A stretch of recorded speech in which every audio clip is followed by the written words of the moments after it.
Oh, so you coming like that now, huh? A little something, man. A little something. How's everything? I'm blessed, man. How about yourself? Blessed by the best, brother. No doubt. Easy. Thank you so much for joining me this evening. We're going to do a little history lesson to give you your flowers while you're still here, your accomplishments throughout the year, the years, Appreciate that. and work our way up to what you currently got going on in 2021. Okay. For everybody logging on, this is episode 112. I'm with the legendary Father MC. Father MC, if you could take us back to where you were born and raised. I was born in Brooklyn, raised in Queens. What was a day in the life like for Father MC growing up, Brooklyn, Queens, as a teenager? Man, crazy. It depends on when you caught me. It was cool, man. Just, grinding, hustling, getting it in, Right. chicks, about the chicks, I had a good time. Man. Who were some of your early music influences before Father MC got into music himself? Who were you listening to earlier on? You wanna know what's funny? My mom used to play Bob Marley while she used to clean up, and I used to hate it. And then growing up, I always found myself listening to him when I was by myself. So definitely Bob Marley. Rap, let's go with LL. I was in the L. I was in the Big Daddy Kane. Yeah. Cool G Rap and Polo. Karis One, MC Shan, Eric B. and Rakim, of course. I think Eric B. and Rakim was my all-time favorite. Right. Yeah. What did you see firsthand on the block that you seen hip hop wise? What was it? Was it a talent show, block party? What did Father MC see firsthand growing up in Brooklyn, Queens? What did I see firsthand? I seen block parties. I seen people having block parties, and they would set the music up and have the cords to the light pole, and they get the electricity, and I'd be amazed because I'd be seeing the DJ and the DJs, and that's when I was a DJ. I was a DJ at first, but then I just saw this cat rapping, and I just was like just watching him on the side, and he was getting all of the because he was going in, and I just picked up a pen from there and said, man, DJ is over. Take it. So, I like the DJ, but I love to rap. So that's what that was. At what point did you start picking up the pad and pen and taking it serious as a craft? All right. Let me see. I was in Brooklyn, and I got kicked out of Brooklyn. I got kicked out. The judge kicked me out of Brooklyn. So then I had to go to Far Rockaway. Yeah, the judge kicked me out of Brooklyn. I did some dirt when I was a kid, whatever. The judge kicked me out, and my mom's had to move me and my brother out of Brooklyn because I couldn't go to no school in Brooklyn at all. So she moved to Far Rockaway, and I ain't know nobody, so it was just me. So I just started picking up that pen and started getting more crazier with it. And then I started taking it serious for a minute. And then I started getting known. Like, I remember it was a summer school I had to go to just to get familiar with, the way Far Rockaway moved. And I'd go, it was right around the corner from my house too. So I'd go there for the shorties, the chicks. And it was crazy because I started getting known. I started getting known through the projects and everything, and I started meeting cats out there. I lived in the suburbs. My mom's moved us to the suburbs, but I always went to the hood. So anywhere, that's why everybody thinking for Rockaway, families from the 40s, fathers from Edgemere, or Hamels, or Redfern, or Auburn, OV. I was from Bayswater. But I was in every project because I had girls in every project. You get what I mean? Gotcha. So you could find me when they was beefing, it was crazy because when they used to beef with each other and have project fights, I'd be going in there, even though they thought I was from everywhere. They thought I was from when Edgemere and 40s used to fight. They thought I was from Edgemere because I used to always be in there. My team, lived in Edgemere too. And I had a lot of chicks in Edgemere. 40s, my guys, God bless T. Shamel, he was in the 40s with Rob Ski, my two DJs at the beginning. I was in there, so everybody thought, so it was crazy, man. It was dope. And then everybody in Manhattan thought I was from Uptown, because when I made it, I was hanging out in Harlem. Like, when I was really, the intricate part of really almost getting to where I needed to get to, I was in Harlem constantly.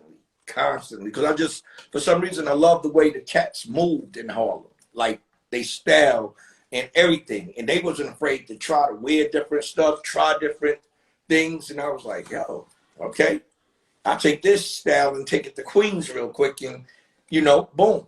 And it worked. So can you take us back to some of the earlier dues you had to pay to get your name out there? To pay?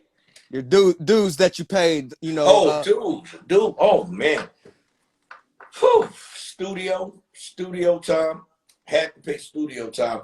But my thing was, I rationalized. See, I was a hustler. I was hustling back then. So I already knew I had respect for the game of paying for the studio, because I knew I had to. You know what I mean? And I would go to the most expensive studios, because what I would do is take a record cover and look in the back of it and see, like, if Salt and Pepper was there, or Eric B. and Rakim. Like, Eric B. and Rakim was at Power Play. I would look at the back of the album cover. It would say the studio. I'd go put money down on the studio. I'd see them because they come out. And then when I booked my time, I knew somebody was going. I didn't know who, but I knew somebody would be in it. And I would go a half an hour early and just sit on the couch. And they got to see me. I made them see me. So I paid for the studio time, but in actuality, I was paying for this to get seen, because I used to always tell them, y'all gonna see me again. Because they come out of the studio, yo, what's up, shorty? Woo. Yeah, y'all gonna see me again. And then they kept seeing me. They kept seeing me, to the fact that the studio, Power Play, Tony Arpey owned Power Play Studios, and that's where Eric B. and Rakim, KRS-One, I mean, everybody was recording that. And that's how I got to start knowing these cats before I got in the game. But it was a lot of dough to the studio, but I didn't care. Right. Because I was getting out there in that sense and sort of sense. So it was cool, man. I won the USA roller skating ring contest. I entered that in Flushing. They had a contest every year. Well, I made one the year before me. I won it the year after. I entered it. And it was, cats used to come. They used to shoot out under the train tracks like every Friday, Saturday night. And every time it was the battle, it was crazy, because you had cats from Uptown, downtown, Bronx, Brooklyn, Queens, Jersey, coming out to this. And it's like, if you had to walk that long road to get to the subway, you was in trouble, money. And you see cats getting in the cars, and you just hope they don't, like, crazy. I think the dues I paid was going to the studio, being my brother Marquand. You know, he's the executive producer now for The Godfather of Harlem. We used to, that's his show. We used to when I was trying to make it, we go to the studio and the buses would stop running and the snow would be up to our waist. And the buses would stop, you know, those dollar vans would go, but they'd start at a certain time too. And we just freeze. No dough, because all the dough's at the studio. We want a donut. The donut shop is right there with the coffee shop. And we wanted it and couldn't get it, you know, starving. But that's what the dude, it was a lot, man. It was crazy. Did Father MC ever shop a demo? Yeah. Hell yeah. Can you tell me who were the labels that were interested, and who you eventually went with and why? All right. It's funny, though. All right. This is real talk. I was on a record label called Stupid Fresh out of Rockaway, right? And it was Father MC in the First Fleet. God bless Shati Shamel, man. He just passed. That's why he passed like a week and a half, 2 weeks ago.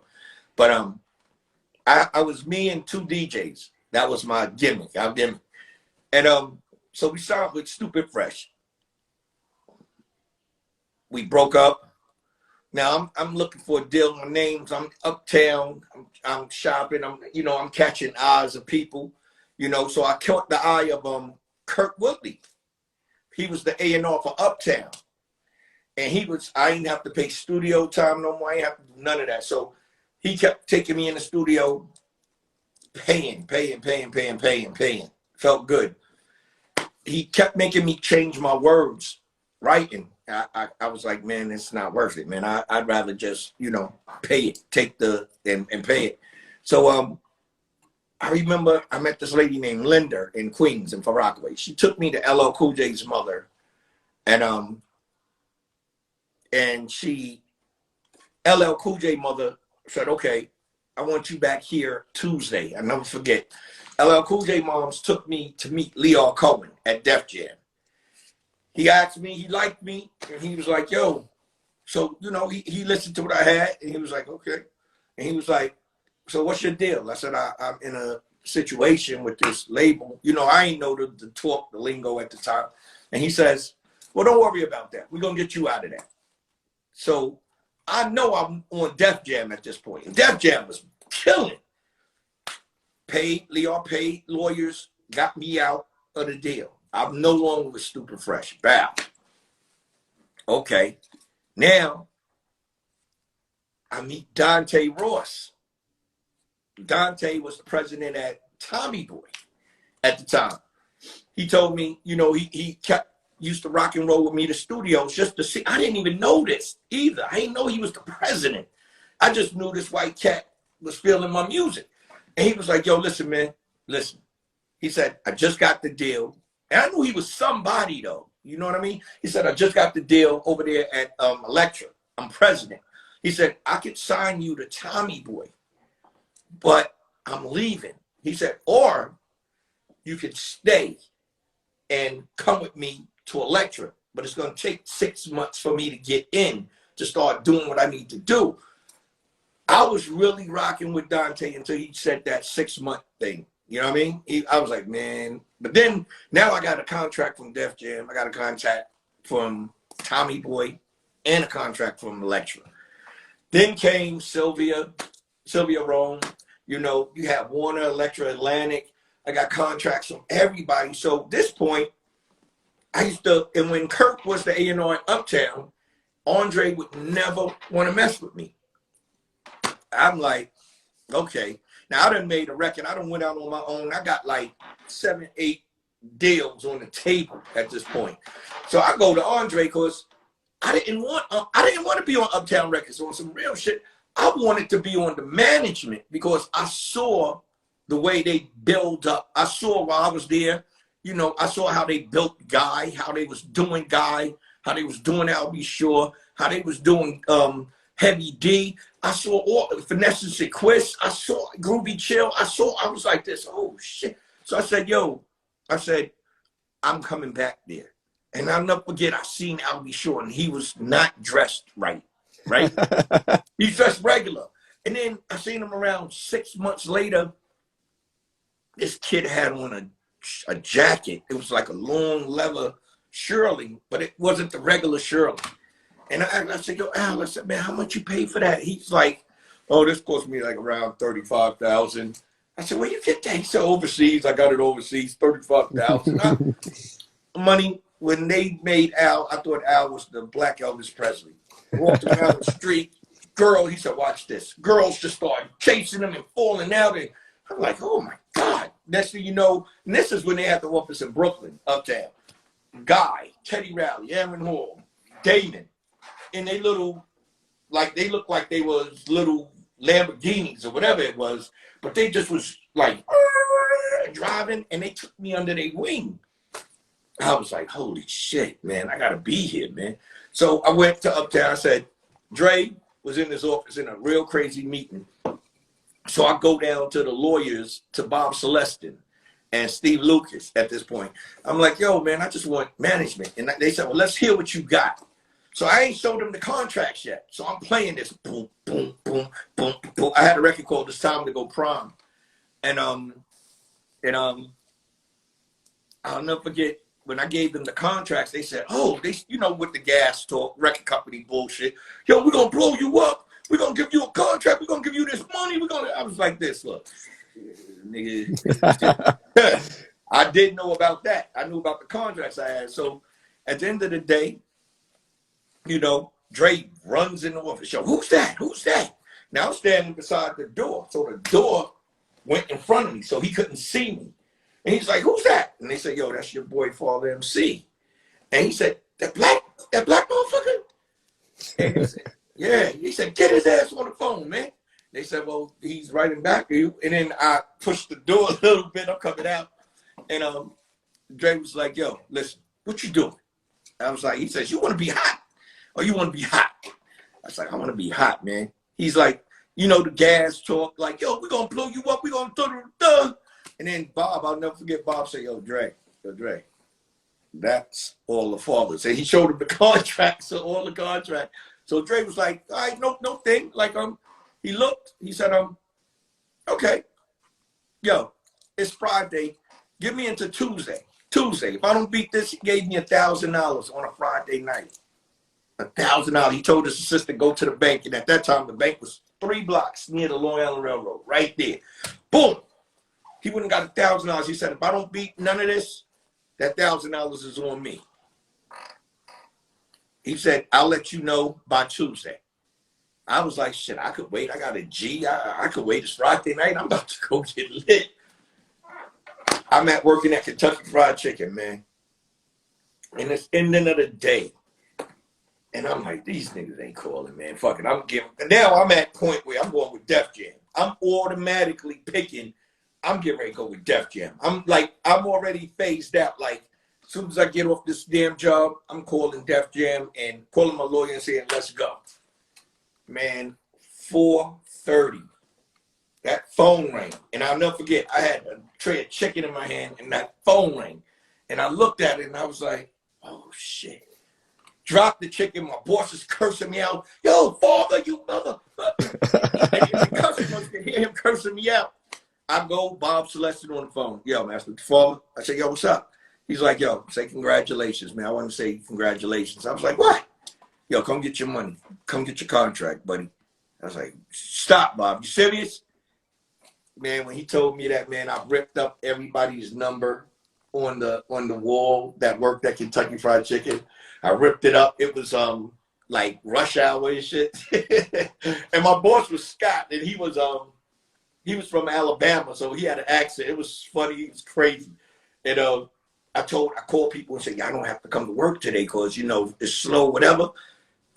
Man, it was so funny. And the way I went to the bathroom and the line is out the door. He cursing me out. I'm getting dressed because I'm trying to catch the Long Island Railroad to hit Brooklyn. And when I'm walking out the door, he's firing me and calling me all these black MFers. He ain't got nobody to work for. Yo, that was crazy, man. That was crazy.